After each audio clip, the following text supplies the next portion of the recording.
Bom, gente, primeiramente, boa noite a todos. Estamos aqui mais uma sexta-feira. Antes de tudo, eu tenho que dar uma informação para vocês, tanto vocês que vêm no ao vivo, quanto quem vê na gravação.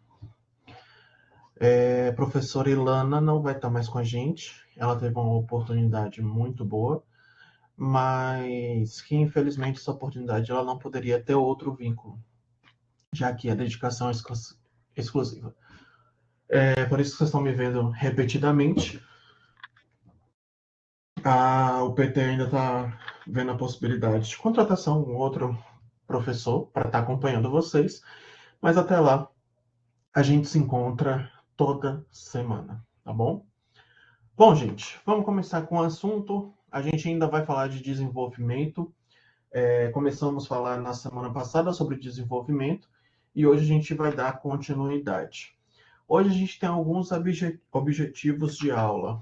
O primeiro é falar sobre coesão e coerência textual, como evitar repetição de ideias na introdução, e esses conectivos vocês vão ver na apostila que eu vou liberar lá no nosso sala de aula mais tarde, tá bom? Boa noite, Letícia, como está? Gente, vamos lá então. Vamos começar com coesão e coerência textual. Coesão e coerência textual são os conceitos de coesão e coerência que são extremamente essenciais para a qualidade da redação do Enem. E tanto a coesão quanto a coerência, estão diretamente ligados à competência 4 da matriz de correção. Como a gente já falou lá no começo, a redação do Enem é dividida em 5 competências e cada uma dessas competências é avaliada de 0 a 200. Né? E aí, somando essas notas, a gente vai ter a nota final que vai de 0 a 100. Bom, a partir do que a gente entende que é coesão e coerência, a gente vai se debruçar um pouquinho sobre a parte de coesão. A coesão textual, pessoal, ela vai dizer os mecanismos linguísticos, os mecanismos gramaticais que vão conectar palavras, frases, orações e parágrafos. Isso é que eles vão garantir a ligação formal entre as partes do texto. A coesão é que vai permitir que o leitor acompanhe a progressão das ideias, sem quebra de expectativas, sem rupturas, sem repetições desnecessárias e sem o texto se tornar dúbio. Uma das piores coisas que pode acontecer, pessoal, com o seu texto, é ele se tornar dúbio, tiver um duplo sentido, não ficar claro. Quando a gente fala de redação do Enem, o texto precisa ficar claro. Não adianta nada você ter uma redação maravilhosa, mas só você compreende. Só que são palavras soltas, são frases soltas, e acaba não tendo muito valor para quem está corrigindo, quem está lendo o seu texto. Então, a gente tem alguns mecanismos de coesão. Primeiro é a referência, que vai usar o uso de pronomes ou palavras que vão retomar, que vão relembrar termos anteriores. O problema é grave. O problema, afeta milhões de pessoas. E aí a gente também pode ter o mecanismo da substituição, que ele vai trocar as palavras por sinônimos ou expressões equivalentes. Uma coisa muito importante, pessoal, e tem um site chamado Sinônimos, para ajudar a encontrar essas palavras, né? Esse site ele vai dar para vocês todos os sinônimos e todas as lógicas para aquela palavra. Por exemplo, eu não posso usar manga em todos os contextos. Eu posso usar manga em vários contextos diferentes, mas eu preciso entender qual é o contexto que eu vou estar usando. Então, esse site Sinônimos, eu vou até disponibilizar mais tarde lá no Google Sala de Aula, ele vai mostrar a palavra e vai mostrar também como utilizar essa palavra. No caso de substituição, a desigualdade social é alarmante. Esse desequilíbrio, Eu não estou usando um pronome, eu estou usando uma palavra que tem o mesmo sentido. Se eu sou desigual, eu não estou em equilíbrio, não estou mostrando equilíbrio entre duas pessoas, entre duas partes, nesse caso, entre duas sociedades. Esse desequilíbrio compromete a educação. A gente também pode utilizar a elipse, que é a omissão de um termo que pode ser subentendido. Os jovens protestaram, os adultos não. Os adultos não o quê? É perfeitamente aceitável dentro da norma culta da língua portuguesa a gente emitir palavras que não têm necessidade de estarem ali. Se eu falo com vocês, metade da turma de redação veio assistir a aula, a outra metade não. Então eu compreendo que essa outra metade, ela não veio comparecer para assistir a aula. Boa noite, André. Você chegou agora, tudo bem? A gente está falando sobre coerência textual, tá? Desculpa, coesão textual. Bom, continuando. A gente tem os conectivos, ou também chamados de conjunções, que são palavras que ligam orações e parágrafos com determinada lógica. Primeiro é a adição, além disso, também, ainda, ademais, ou seja, eu estou adicionando frases, estou adicionando ideias, estou adicionando teses para o meu texto. Então, eu tenho que usar esses conectivos para poder não estar sendo repetitivo. No material que eu vou deixar com vocês hoje, eu fiz um material bem bacana para vocês, são 28 páginas, de tudo que a gente está falando a respeito de desenvolvimento. Nesse material, vocês vão ver muito material sobre conectivos, e é importante que vocês decorem, né? Principalmente quando a gente fala do Enem. Continuando, a gente tem os conectivos de causa, consequência. Porque, pois, já que, portanto, assim, todos esses a gente está fazendo uma relação causal, né? Toda ação tem uma reação, todo efeito tem um contra-efeito. Então, quando eu faço esse tipo de uso dentro da redação do Enem, eu posso estar utilizando esses conectivos. Conectivos de contraste, porém, todavia, no entanto, mas. Só que a gente tem que ter cuidado, meninos. Quando a gente usa um conectivo de contraste, a gente tem que ter cuidado para não se repetir demais com esse conectivo. Claro que a gente ainda tem aquela dificuldade básica de usar mas e mais com i. Mas fora disso, a gente pode se repetir muito, principalmente quando a gente fala de redações do Enem, que são temas polêmicos, que precisam de dois lados, precisam de dois opostos quando a gente está na construção do texto. E a gente tem os conectivos de conclusão, que entra o logo, o portanto, por conseguinte. A gente tem os de explicação, que ou seja, isto é, em outras palavras. Esses são os principais conectivos.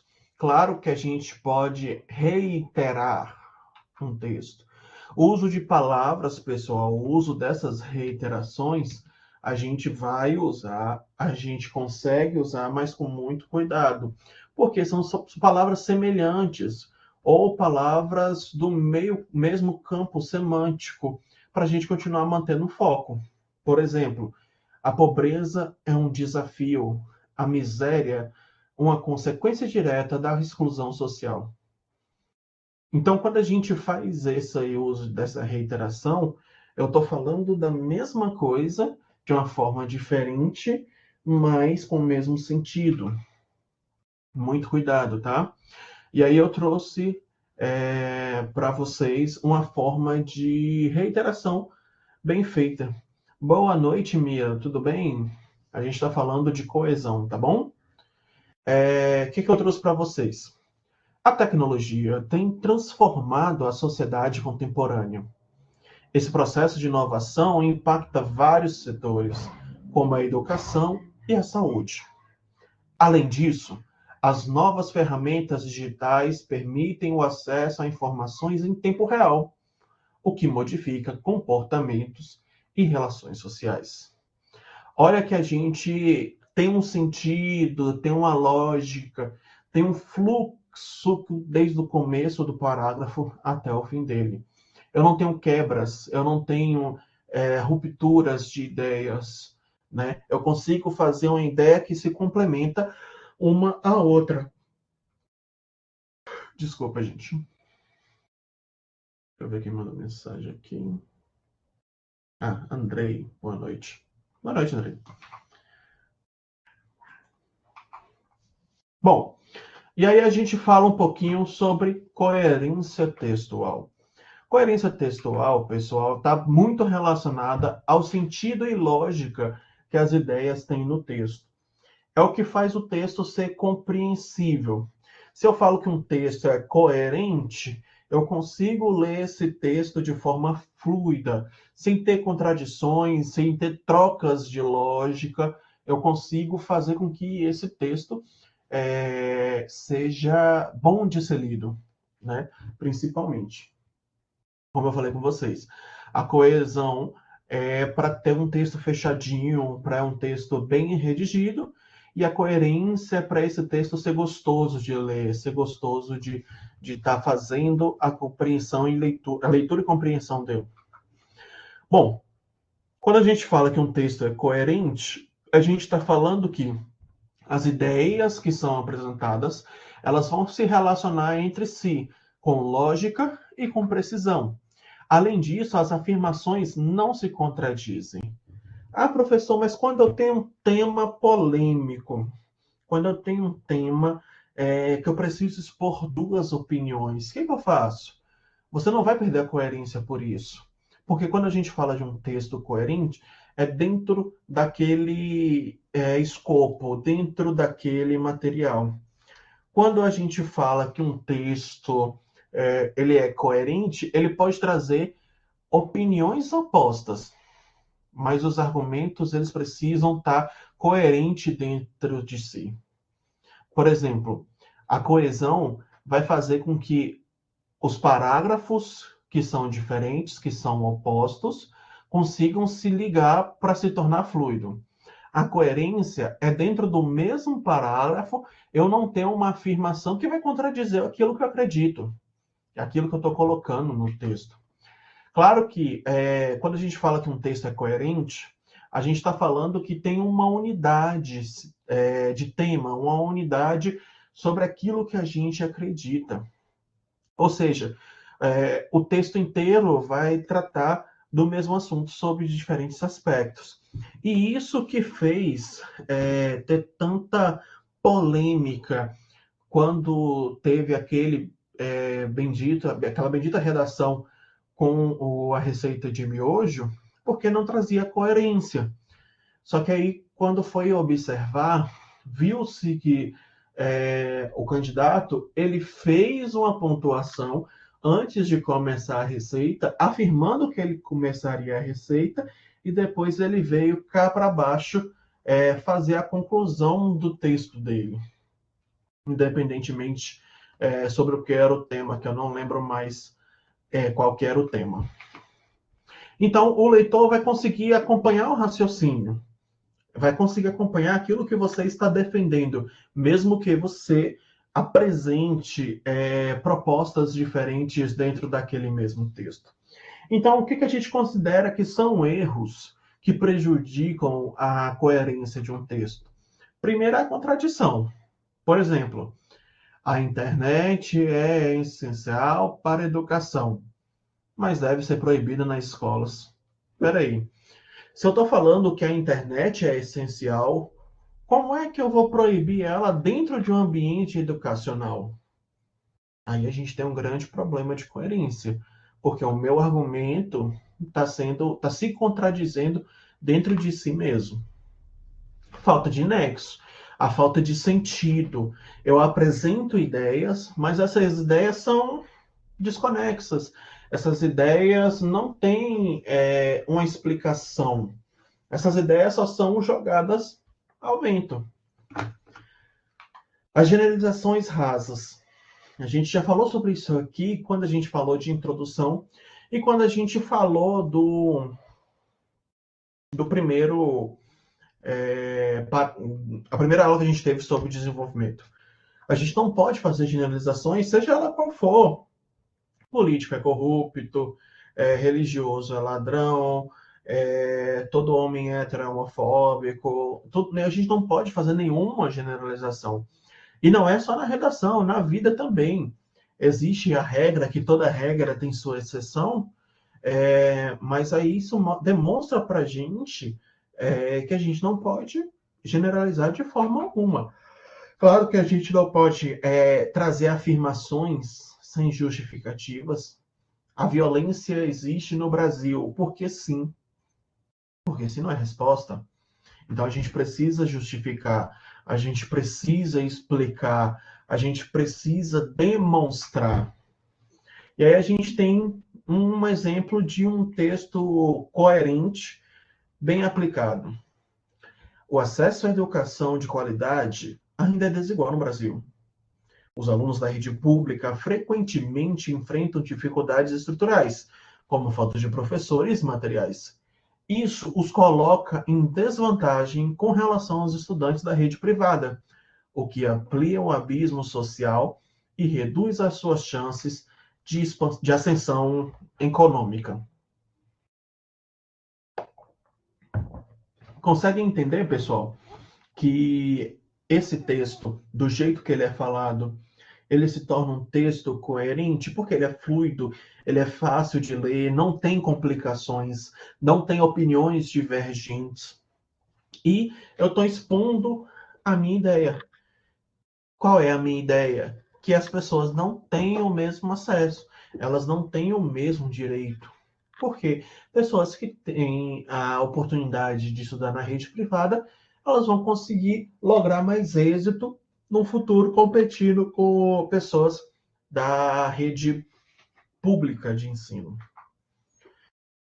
E aí eu trouxe para vocês a diferença de coesão e coerência. Então vamos lá. A coesão, ela vai focar na ligação entre as partes do texto, é uma coisa mais mecânica, é um exemplo mais superficial. E a coerência, ela vai falar sobre a lógica, sobre o conteúdo, sobre o sentido das ideias. E aí, como exemplo de erro que é muito comum a gente ter no Enem, no caso da coesão, repetição de palavras e falta de conectivos. E por isso que eu deixei um material para vocês estudarem, para vocês aprenderem sobre conectivos. Vou estar disponibilizando daqui a pouco. E no caso da coerência, as falhas estão principalmente nas contradições. E quando eu apresento muitas ideias que uma não se relaciona com a outra, ou eu não tenho tempo para explicar. A gente vê constantemente, até mesmo aqui no nosso PT Online, que tem alguns alunos, tem alguns cursistas que reclamam justamente disso. Olha, eu não consigo desenvolver, eu tenho a ideia, na minha mente funciona, mas eu não consigo desenvolver. Isso acaba prejudicando muito a sua nota na redação.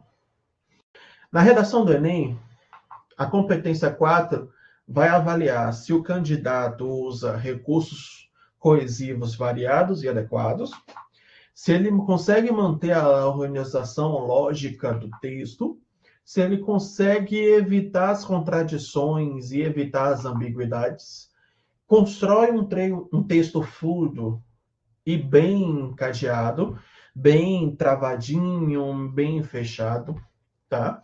E aí, para conseguir a nota máxima da competência, para conseguir os 200 pontos, o ideal é usar os diversos conectivos que a gente tem à disposição, e a gente tem muitos conectivos, manter o foco do tema do começo até o final, tá? Para não se perder no meio do caminho, florear, né?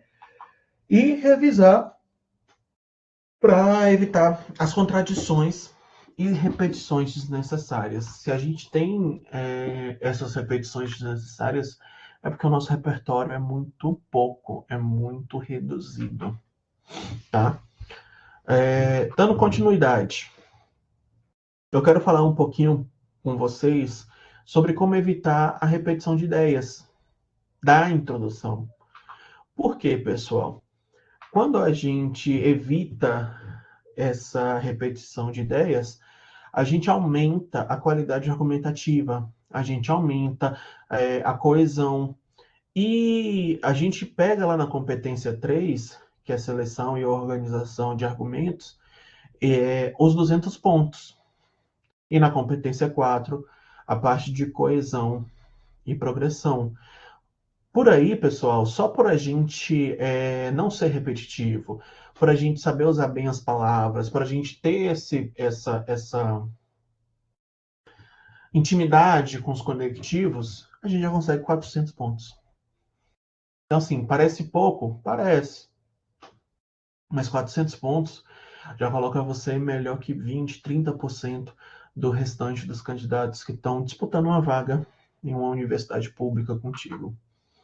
A maioria dos candidatos, pessoal, quando escreve o parágrafo de desenvolvimento, eles pegam a ideia da introdução de forma literal, muitas vezes usando as mesmas palavras ou trocando as palavras, mas mantendo a mesma estrutura de frase.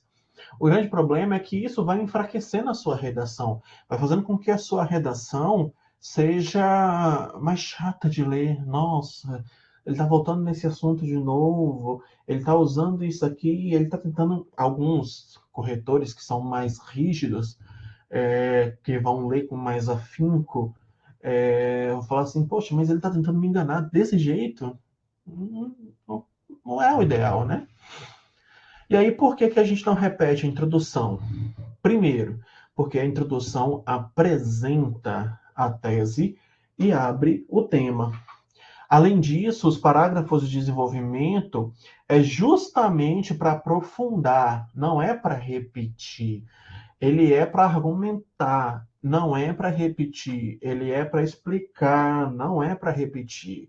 Ele é para exemplificar, não é para repetir aquilo que foi dito lá na introdução. Então, quando a gente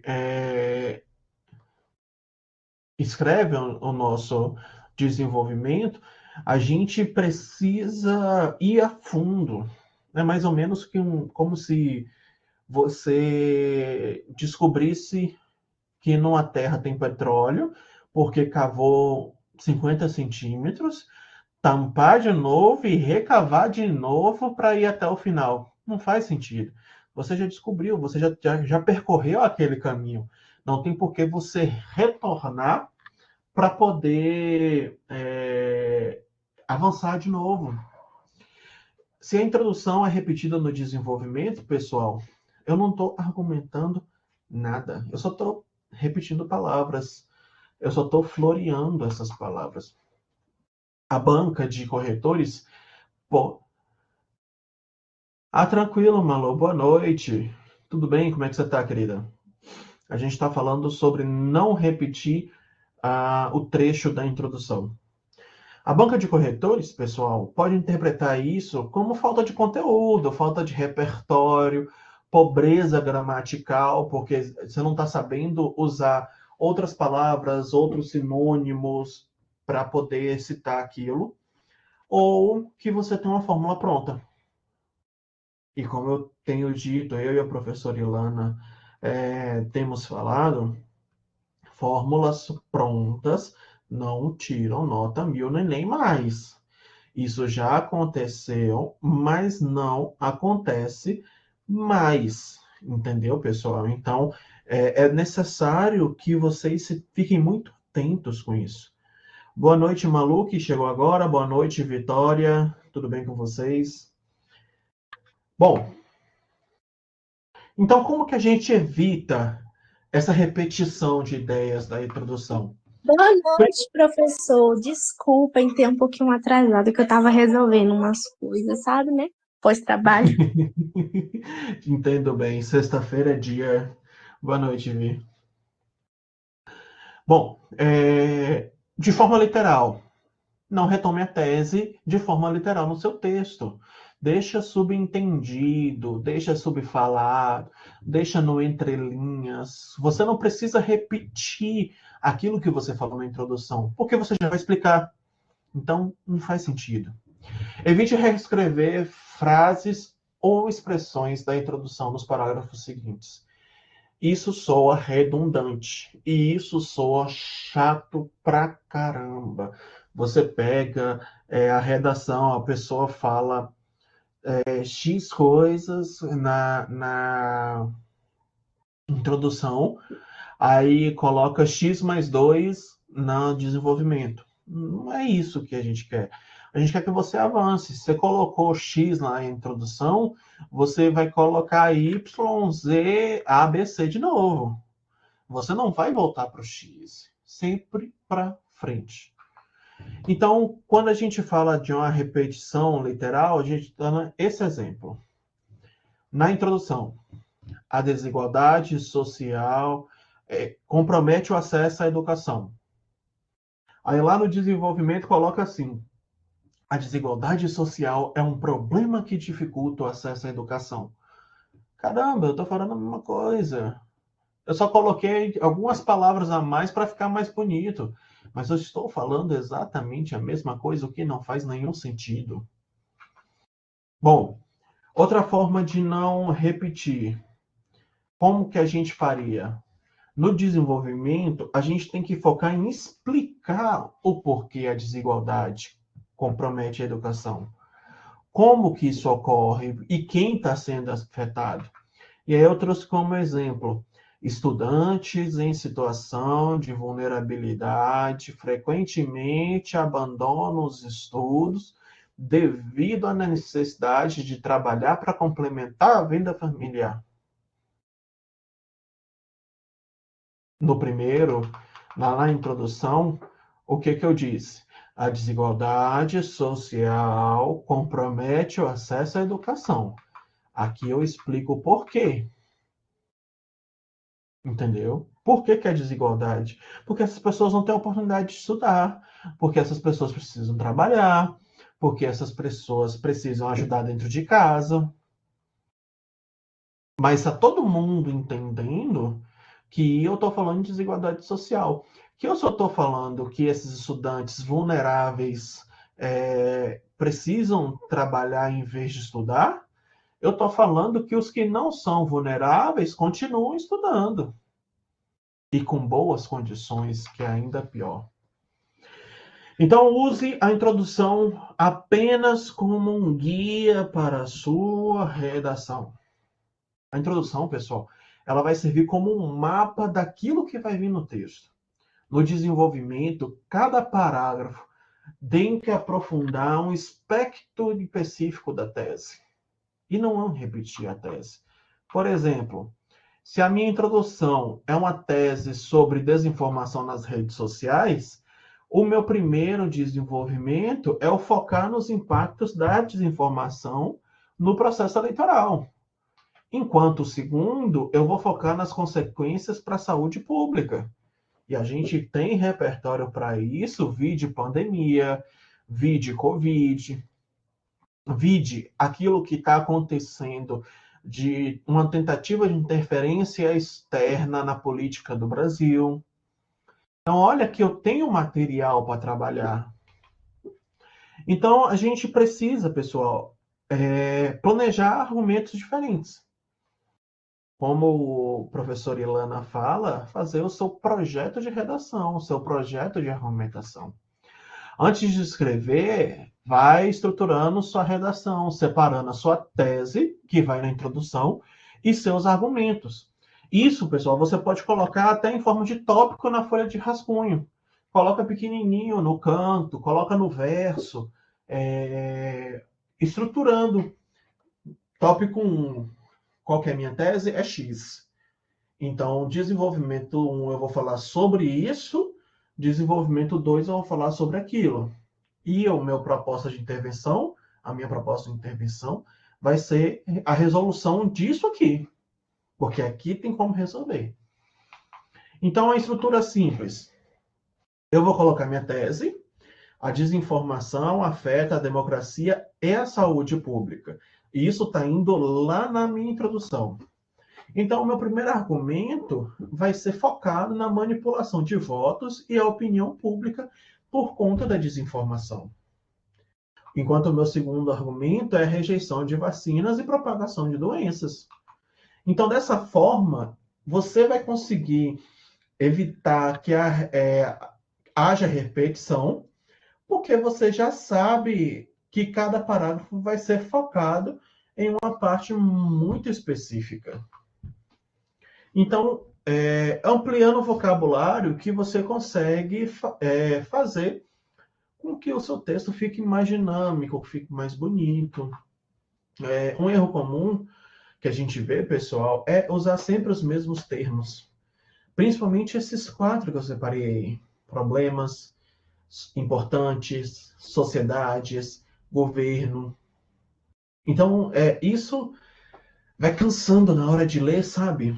E aí acaba fazendo com que você perca pontos até de forma inconsciente. Então, o que a gente tem como estratégia para isso? Usar sinônimos, como eu já falei com vocês. Em vez de eu falar problema, eu posso falar questão. Em vez de eu falar problema, eu posso falar impasse. Em vez de eu falar problema, eu posso falar desafio. E usar paráfrases, né? Em vez de eu falar violência urbana, eu posso falar sobre criminalidade nos grandes centros, criminalidade nas megalópolis, criminalidade nas grandes regiões metropolitanas. Então, eu preciso aumentar o meu vocabulário para poder usar o campo semântico do tema. Se o tema for meio ambiente, então eu preciso falar sobre sustentabilidade, eu preciso falar sobre impactos ecológicos, eu preciso falar sobre recursos naturais, eu preciso falar sobre poluição. Ah, professor, e como eu consigo isso? Lendo, lendo, lendo, lendo, lendo de novo, lendo mais um pouco, lendo mais um pouco. Cansei de ler, professor. Leia mais. Ainda está pouco. Então, o que a gente vai fazer? A gente vai incluir análises externas, a gente vai incluir as causas, a gente vai incluir consequências, a gente vai incluir exemplos sobre aquele tema que a gente está falando. Por quê, pessoal? Quanto mais profundo, quanto mais específico, quanto mais explorado for o meu texto, claro, sendo sintético, sintetizado, mais diferente ele vai ser da introdução. Se ele for superficial, vai ser ruim para mim. E aí eu trouxe esse exemplo. A desinformação é um problema grave que afeta a sociedade. Poxa, eu estou falando para inglês ver. Eu estou falando de forma muito, muito breve, muito superficial, o que não faz muito sentido dentro daquilo que eu preciso explorar no meu texto. Então, um trecho desse mesmo assunto, sem eu me repetir. Deixa eu só colocar meu retorno aqui. Deste texto sem me repetir. Um dos impactos mais preocupantes da desinformação é sua influência no comportamento eleitoral dos cidadãos. Notícias falsas, muitas vezes difundidas por robôs ou perfis automatizados, distorcem fatos e influenciam decisões com base em verdades, enfraquecendo a democracia. Então, a ideia, pessoal, é evitar usar frases genéricas e repetitivas. Como estratégia, a gente aprofunda os argumentos. Como que eu consigo evitar repetição? Aprofundando os argumentos, eu evito reescrever a tese, eu evito reescrever a minha introdução. Se eu planejar antes, eu vou conseguir ser original em cada parágrafo. Se eu usar exemplos e dados específicos, eu consigo fazer o meu texto mais concreto, mais específico, mais direto. Se eu conseguir variar o meu vocabulário, eu vou evitar a repetição de termos e repetições. Eu vou conseguir evitar a repetição de termos e expressões. Se eu consigo manter uma função distinta da introdução, vou impedir que o desenvolvimento apenas confirme a tese, apenas refale a tese. Estão conseguindo entender até aqui, pessoal? Me deem um ok no chat, por gentileza.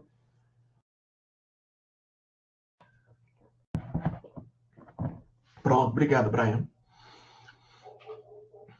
Se tiver dúvida, pessoal, pode abrir o microfone ou mandar aqui no chat, tá bom? Frases como a sociedade precisa de mudanças ou é preciso refletir sobre assuntos são vagas e muitas vezes repetem a introdução. Seja específico e argumentativo. Ah, professor, está falando de argumentação, mas como argumentar? Vou falar agora. Tipos de argumentos. Primeiro que a gente vai falar, pessoal, é o argumento lógico, o argumento racional.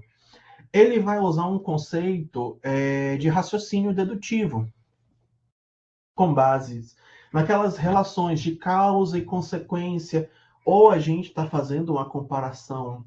É como se a gente pegasse a redação e transformasse numa conta matemática, né? Que ele vai nos mostrar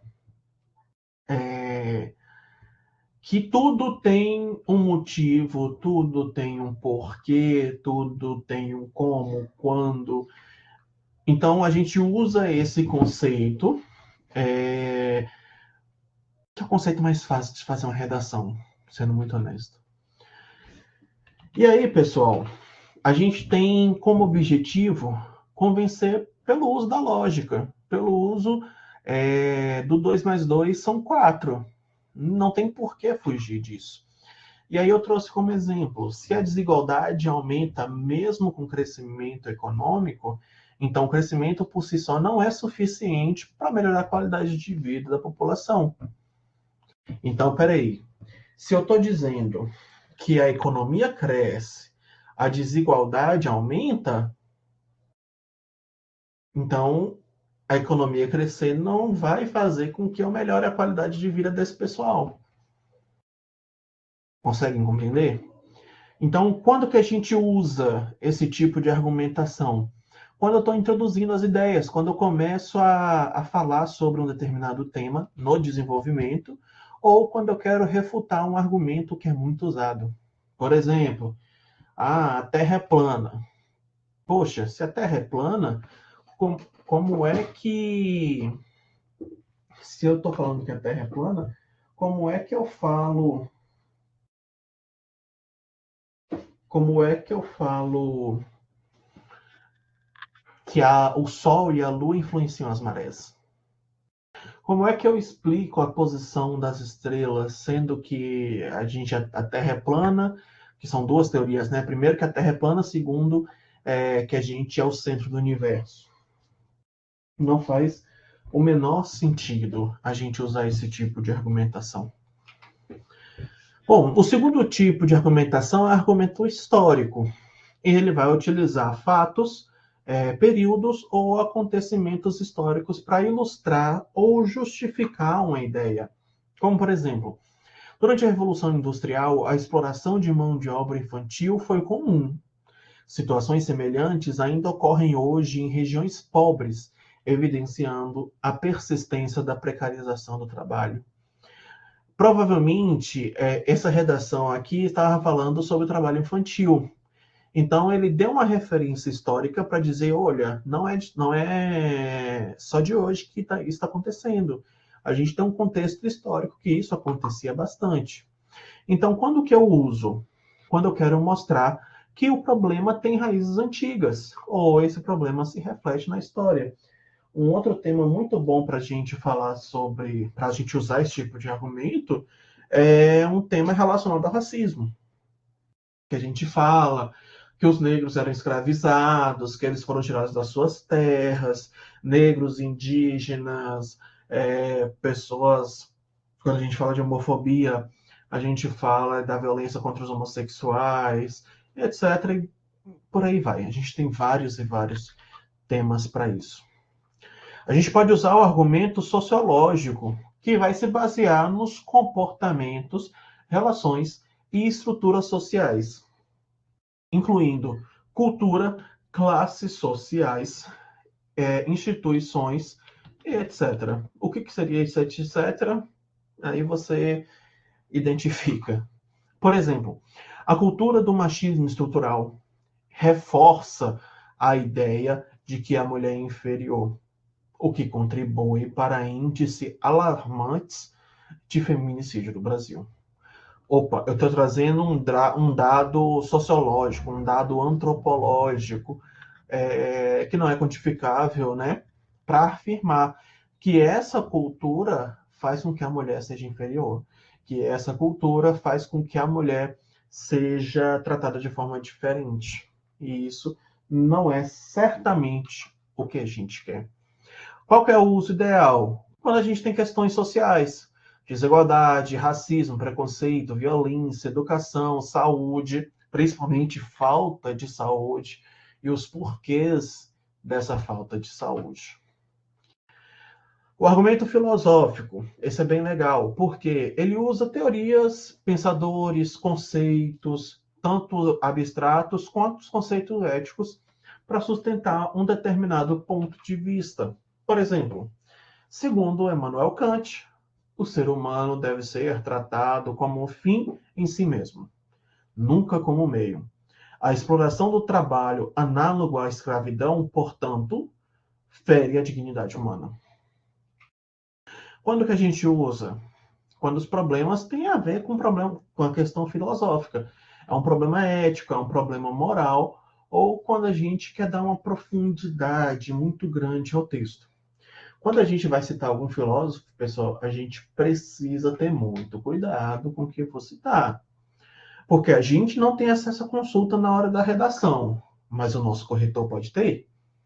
Então ele pode buscar e você pode perder pontos se você não estiver citando alguém de forma satisfatória. O argumento científico, pessoal, ele vai usar descobertas científicas, dados estatísticos, teorias ou pesquisas que são reconhecidas para validar uma ideia. Deve ter base, claro, em dados confiáveis. No caso do Brasil, a gente fala muito do IBGE. A gente gosta muito de usar os dados do IBGE como dados epidemiológicos para tudo. Por exemplo, de acordo com estudos da OMS, o sedentarismo é responsável por mais de 5 milhões de mortes por ano no mundo. Isso demonstra a urgência de políticas públicas que incentivem a atividade física. Qual que é o uso ideal? Textos sobre saúde, sobre tecnologia, sobre meio ambiente, sobre alimentação. Então, quando a gente escrever um texto com esses temas, é muito bom a gente usar artigos científicos. Ah, professor, tem que ficar preso só neles? Não. Não. Em teoria, você pode usar qualquer argumento em qualquer tipo de texto. Aqui a gente fala mais as lógicas, né, as especificidades.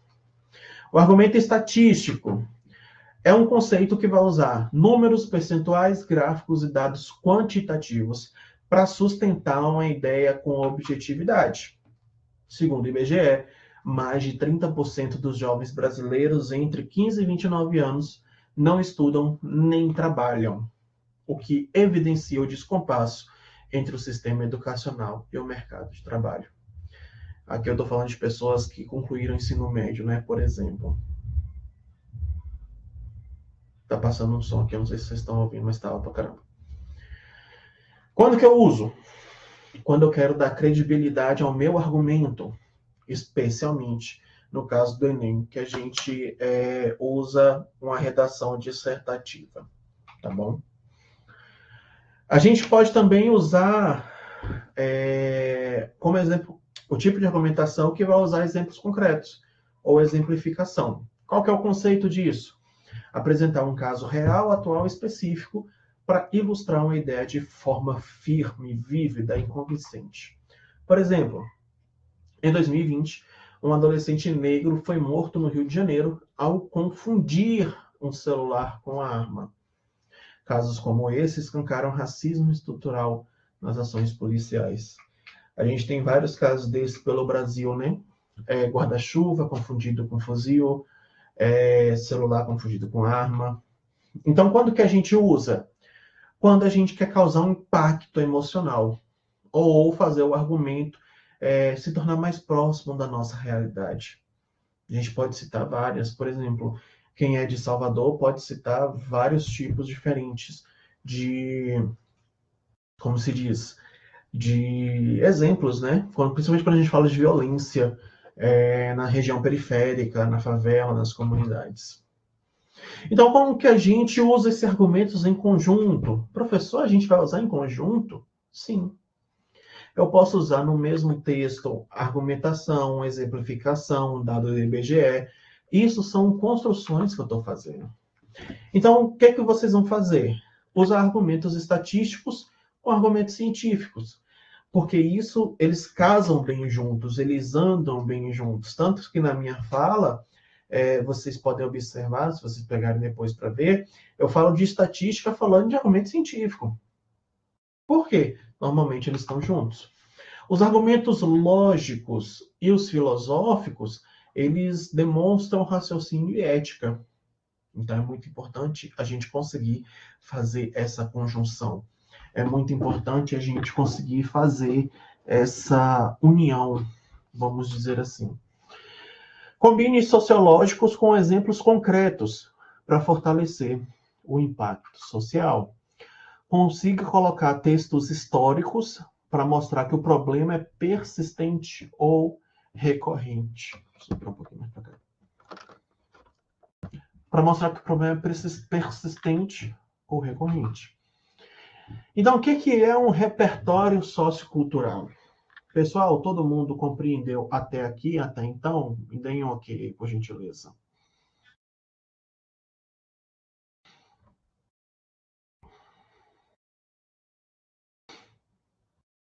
Show. Bebam água.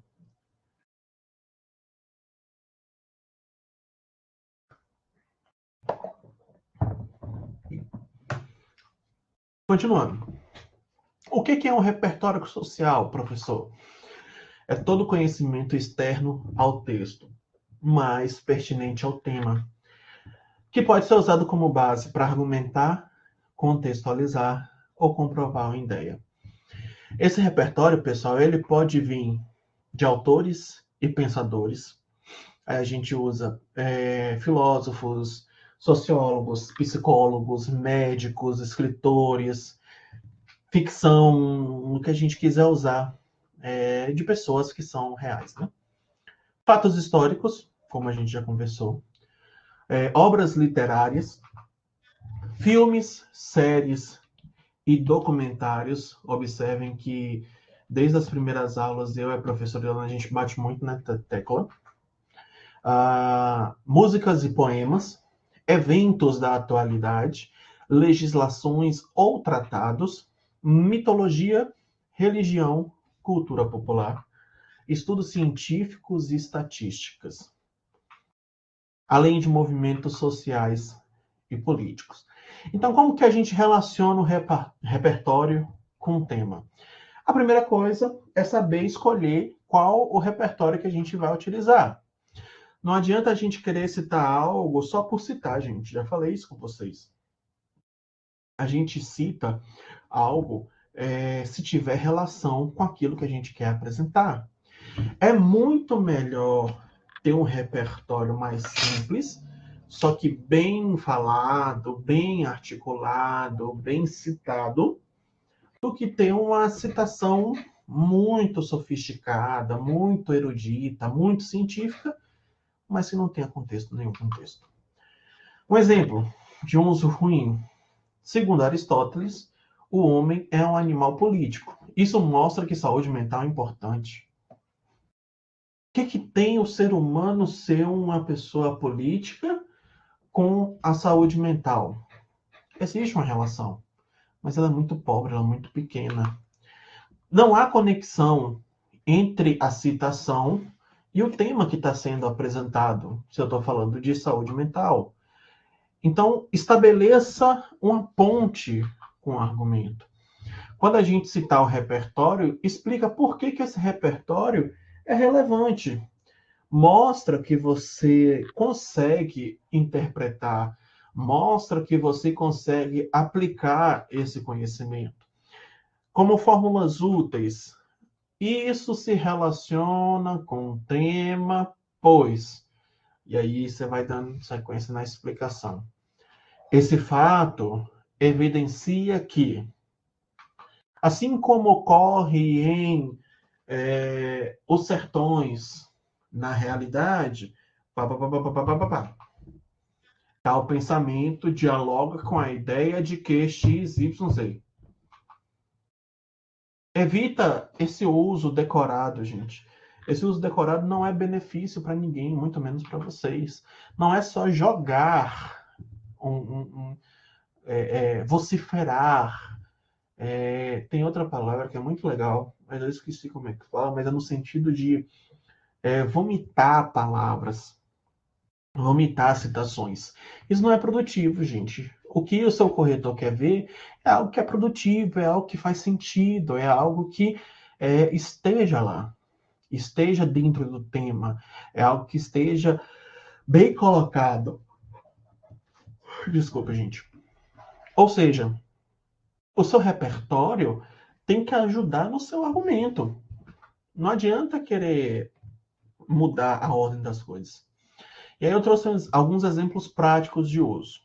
Por exemplo, a desigualdade social no Brasil. Eu estou usando Vidas Secas, de Graciliano Ramos. A obra Vidas Secas, de Graciliano Ramos, retrata a vida miserável de uma família nordestina, marcada pela seca e pela fome. Essa ficção, ainda atual, revela que a pobreza extrema continua a ser uma realidade no país, principalmente em regiões menos desenvolvidas. Conseguem ver a ordem, pessoal? Conseguem ver a fluidez? Conseguem ver que eu consegui citar um livro que tem total relação com o texto? Não é só... Ele não está lá só por estar. Quando a gente fala da Constituição de 88, por exemplo, a Constituição Federal de 88 assegura no seu artigo 6º, volta para cá, o direito à moradia, saúde e educação. No entanto, a desigualdade social impede que grande parte da população acesse esses direitos básicos, evidenciando um hiato, uma separação entre a teoria e a prática. Outro tema. Os perigos da fake news. Eu estou batendo muito nessa tecla que eu estou achando que tem alguma coisa aí, tá? Qual o repertório? O filme documentário Dilema das Redes. O documentário Dilema das Redes, inclusive recomendo muitos assistirem, mostra como os algoritmos das redes sociais priorizam conteúdos virais, mesmo que esses conteúdos sejam falsos. Essa lógica digital favorece a disseminação das fake news e ameaça a democracia, pois manipula a opinião pública. Aí eu posso citar um caso como o nazismo. Durante o regime nazista, o ministro da propaganda, Joseph Goebbels, utilizava notícias falsas como a arma para manipular as massas, as pessoas. Isso demonstra como a desinformação tem o poder de moldar comportamentos perigosos quando usada com fins políticos. Outro tema. Sim, eu vi, Malu. Outro tema, violência contra a mulher. É muito difícil falar de violência contra a mulher sem falar de Simone de Beauvoir, né? Ninguém nasce mulher, torna-se mulher. A frase de Simone de Beauvoir indica que o papel da mulher na sociedade é construído socialmente. Isso explica por que tantas mulheres são vítimas de violência, vivem em uma cultura que naturaliza o domínio masculino. E aí eu quero citar Maria da Penha. A criação da Maria da Penha representou um avanço no combate à violência doméstica. No entanto, a continuidade dos altos índices de feminicídio mostra que a lei sozinha não é suficiente, sem políticas públicas de conscientização e de prevenção. Ah, professor, então como que a gente escolhe bons repertórios? Primeira coisa, leia, assista, escute. Hoje a gente tem o avanço dos podcasts, tem muito material bom em podcast. seja o Flow. Nesse sentido, para o Enem, eu normalmente não recomendo muito Podpah, mas até de lá, se o convidado for bom, dá para tirar coisa boa. Mas Flow, podcasts direcionados, podcasts sobre história, podcasts sobre contemporânea, sobre política, recomendo muito que todos vejam, tá? É muito bom porque você aprende muito, você cria muito repertório. Ou então mantenha um banco pessoal, mantenha uma ordem guardada. Uma dica, pessoal, para quem tiver computador, por exemplo, é você criar pastas. Citações sobre democracia, citações sobre racismo, citações sobre X. Pastas ou documentos no Google, por exemplo, também ajuda muito. Mantenha um banco pessoal com obras, autores, dados e acontecimentos organizados por tema. Prefira referências conhecidas dos avaliadores e coerentes com o tema. Como eu já falei com vocês, vocês vão usar uma série, vocês não vão usar o dorama que acabou de sair, que não viralizou ainda. Não, você tem que usar algo que seja conhecido de todo mundo. Quando a gente fala de política, por exemplo, é muito comum a gente citar Game of Thrones. É uma forma arriscada, mas que é justa da gente citar. Evite polêmicas religiosas, partidárias ou termos ofensivos. Professor, o que é que você está falando polêmica? Eu vou falar sobre violência contra a mulher. Eu vou falar só da direita? Não é legal. Fale sobre culturas, fale sobre pessoas, não especificamente sobre políticos ou veias políticas, né? Não é isso que o seu avaliador quer ver. Use uma linguagem clara ao explicar o vínculo entre repertório e argumento, tá? Fórmulas para aplicar no texto. Como afirma o filósofo tal, e aí você cita ele, sempre com aspas, o que demonstra que é uma boa fórmula para a gente usar. Fórmula, pessoal, são essas frasezinhas prontas, tá? O filme X, o documentário X, o livro X aborda a mesma problemática ao retratar tal situação. Ok? Historicamente, o episódio Y comprova que isso e aquilo acontece. Conforme aponta a Constituição brasileira, aí você descreve o seu desenvolvimento. Esse cenário vai dialogar diretamente com a ideia de fulano de tal, exposta por tal coisa. Dessa forma, o repertório X, o repertório, não é repertório que eu vou usar, mas dessa forma fulano, dessa forma tal livro, dessa forma tal filme, dessa forma o rap, dessa forma o funk, também é possível usar, reforça que X elemento, tá bom? E aí como a gente precisa fazer para evitar o uso raso de repertórios socioculturais? O que seria um uso raso de repertório? É quando a gente só menciona, sem explicar, sem ter uma conexão com o tema ou com a tese. Ele é usado de forma decorada. Eu não estou analisando, eu não estou contextualizando, eu não estou explicando. Ou ele é genérico demais, né? Fulano disse isso. Tá. Ele disse isso por quê? Qual o contexto? O que eu consigo tirar dessa fala? E é forçado no texto, como que se estivesse enchendo linguiça somente, né? Sendo bem direto. Como que a gente usa de forma rasa?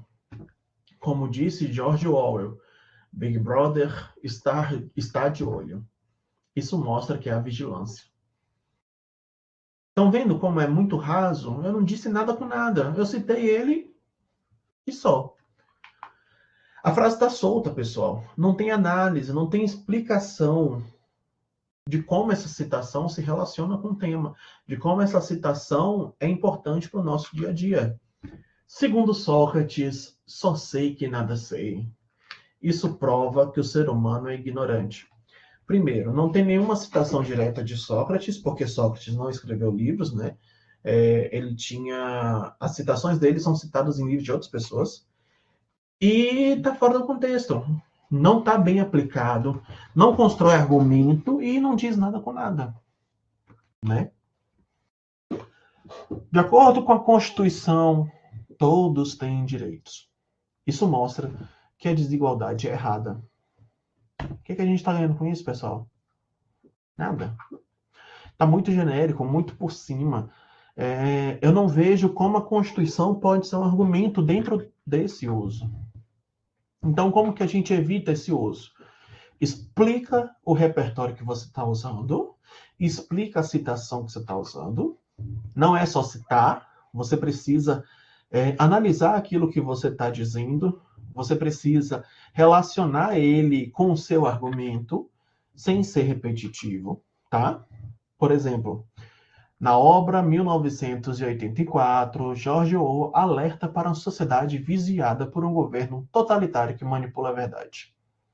Essa distopia se aproxima da realidade atual, na qual algoritmos controlam o fluxo de informações e contribuem para a propagação de fake news. Nesse momento, pessoal, o repertório é explicado, é relacionado ao tema, que é fake news, e é encaixado no argumento. Bom, segundo passo, conectar o repertório com a sua tese. Evita usar o repertório como flores do parágrafo. Ele tem que defender a sua tese, tem que defender a sua ideia. Por exemplo, o filósofo John Locke defendia que o Estado existe para proteger os direitos naturais dos cidadãos. Entretanto, quando falha em garantir segurança e educação de qualidade, como ocorre em áreas periféricas, contribui para a perpetuação da desigualdade. A citação não está solta. Ela fundamenta, ela concreta o argumento. John Locke já explicava aquilo, mas hoje não está sendo feito, mas deveria estar sendo feito. Tá? Contextualiza antes de citar. Mostra quem é o autor, mostra qual é a obra e por que essa obra é importante. Que aí você mostra que essa obra não está lá por acaso. O sociólogo Zygmunt Bauman, ao definir a modernidade como líquida, descreve uma sociedade em que relações e valores são instáveis. Essa instabilidade contribui para o crescimento de transtornos mentais, como ansiedade e depressão, especialmente entre os jovens. Aqui, pessoal, o repertório é contextualizado, explicado e ele é conectado no seu argumento. Tá bom? Evita citações clichês ou fora de contexto. Algumas frases são tão repetidas, são tão batidas, são tão faladas o tempo todo ali, que se tornaram vazias, se não forem bem desenvolvidas. Como disse Nelson Mandela, a educação é a arma mais poderosa para controlar o mundo. Gente, de cada 100 pessoas, 60 usa essa frase. Então, assim, é mais do mesmo. Você tem que mostrar como explorar mais essa frase. É uma frase inspiradora, isso ninguém duvida. Mas se usada sozinha, sem ter uma aplicação prática ou crítica, vai ser desconsiderada, vai ser jogada fora. Como seria o melhor uso dessa frase? Nelson Mandela defendia a educação como ferramenta de transformação. No Brasil, no entanto, a má qualidade da educação pública em comunidades carentes dificulta essa mudança social, perpetuando ciclos de pobreza. Mostra, pessoal, que o seu texto tem autoria, o seu texto tem a sua cara, o seu texto tem criticidade. Vai além da só citação. Não é só para citar. Usa o repertório como um ponto de partida para refletir o argumento ou para você explicar ainda mais. Por exemplo, a obra Ensaio sobre a Cegueira, de José Saramago, mostra uma sociedade colapsando quando perde a sua capacidade de enxergar, metaforicamente, sua moral e empatia. A metáfora serve como crítica à indiferença social diante das desigualdades e sofrimentos coletivos. Ou seja, quando eu dou essa explicação, quando eu faço essa análise da minha citação, eu estou mostrando que eu refleti sobre ela, eu estou dissertando sobre ela. Dissertar não é só jogar palavras ao vento. E aí eu trouxe algumas dicas para o bom uso do seu repertório. O que seria esse bom uso? Planejar antes de escrever, tá? Sempre separar repertórios que sejam pertinentes ao tema. Usa apenas aquilo que você domina muito bem para explicar corretamente. É muito arriscado a gente falar sobre algo que a gente não tem certeza e errar. Como eu falei com vocês, a gente não tem direito à consulta quando está fazendo o texto, mas nosso redator tem. Mas nosso corretor, desculpa. Evite frases soltas de filósofos ou autores que você não conhece. Prefira qualidade à quantidade. Um repertório bem desenvolvido é muito melhor do que 2 repertórios que não sejam bem explicados, bem explorados. E aí, algumas formulazinhas para evitar texto raso e construir um texto mais profundo, né? A gente pode contextualizar, a gente pode relacionar ao tema, a gente pode desenvolver essa ideia e a gente pode fechar com análise. E aí tem alguns exemplos, tá? Dúvidas, pessoal? Me falem aí, por gentileza.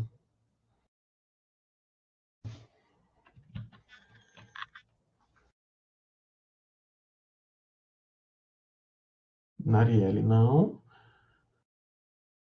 Então, Brian, é difícil falar que não, mas não é para ser tudo tão rígido, sabe? É porque a gente tem um padrão de correção, mas que é basicamente isso que a gente fala, né? Mas, cara, tem a sua liberdade, velho. Então, se você conseguir fazer isso mantendo uma linha muito autoral, uma linha muito sua, pode ser até benefício para você, entendeu? Que aí foge da mesmice.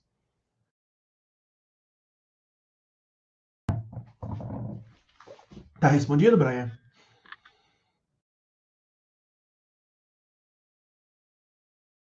Show.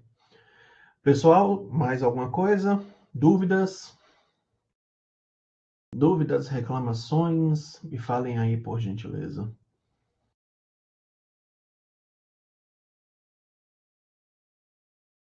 Ninguém? Não?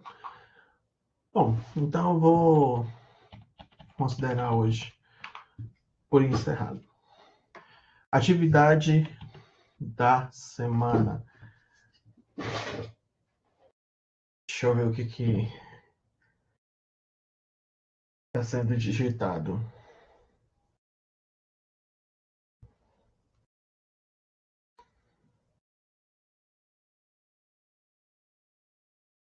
Vai, Andrei. Vai. Eu vou colocar. Eu acho que eu não coloquei da semana passada. Eu vou colocar agora da semana passada. Os slides da semana passada, dessa semana, e o material que eu escrevi para vocês, o slide, que baseou o slide, tá? Escrevi um material todo para vocês, vou colocar lá também hoje. Vou colocar agora, inclusive. Gente, sobre a atividade. Essa semana eu quero que vocês façam o seguinte: vocês vão usar aquela mesma atividade que eu coloquei na semana passada, ou se eu mudar, vocês vão ver a data lá. Fiquem atentos à data. Vocês vão construir agora a introdução e os 2 parágrafos de desenvolvimento para cada tema, tá bom? A gente tem trabalhado esses 2 temas, então agora eu quero que vocês façam 2 redações, uma para cada tema, sem proposta de intervenção, tá bom? Eu só quero que vocês escrevam a introdução e os 2 desenvolvimentos, ok? Todo mundo me dá um ok aqui se entendeu, por gentileza. Professor, Pode falar. por exemplo, A gente já fez essa mesma coisa que o senhor tá falando com aqueles 2 temas. Agora, sim, eu vou passar 2 novos temas. Não, eu quero pegar aqueles 2 temas que eu já passei. Aí Hum, vocês vão escrever agora. Não quero que vocês aproveitem o que vocês já escreveram. Vocês vão escrever novamente, só que aí vocês escrevem de forma direta. Introdução, D1 e D2. Desenvolvimento 1 e desenvolvimento 2. Entendeu, Vi? menos, mas eu vou entender. Tá. Eu vou explicar de novo. Nas últimas 2 semanas, eu pedi para vocês fazerem uma introdução, só a introdução. Isso, Narielle. Estou explicando agora. Eu pedi para vocês fazerem a introdução, somente a introdução, e eu pedi para vocês escreverem o desenvolvimento, somente o desenvolvimento. O que eu quero que vocês façam agora é um conjunto, mas eu não quero que vocês aproveitem aquilo que eu já, aquilo que vocês escreveram e eu corrigi. Eu quero que vocês escrevam um completo agora. Aí vocês vão pegar. Um dos temas acho que é fake news. Vocês vão pegar o primeiro tema, escrever a introdução, escrever D1 e D2 e mandar. O segundo tema também. Escrever a introdução, escrever D1 e D2. Numa estrutura mesmo de redação, tá? Entendeu, Narielle e Vi? Uma coisa Vitória? da semana passada. Sim, os mesmos temas. Ok, pessoal? Eu vou colocar uma outra atividade lá, que aí eu deixo separado lá explicado. Tá bom?